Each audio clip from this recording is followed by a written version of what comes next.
ngā he funga alaki, o whawhana he hawa whetui aki. Ko ta anga sia whine mari mari, tua ki ene lolo, o te alanga kari. Lolo kakala, ae whine tonga, nā e tori whiripe a whakatoka. I fo aki ia aho ta whitonga, kai huni o ta uwha, e hao haonga.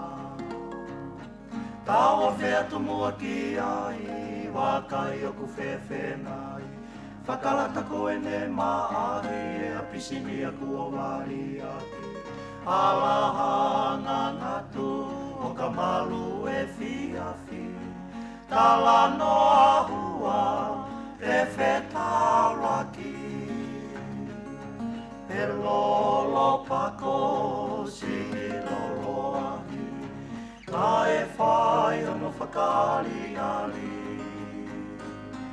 Ne ulau ko atoi i makai, e ko hakirimi, e nei na e ki aki. Tawa whea tumua ki ai, wakai o ku whewhenai, whakalata koe ne maahi, e a pisini a kua wari aki. Alahanga ngatu, o ka malu e whiawhi, tala no ahu,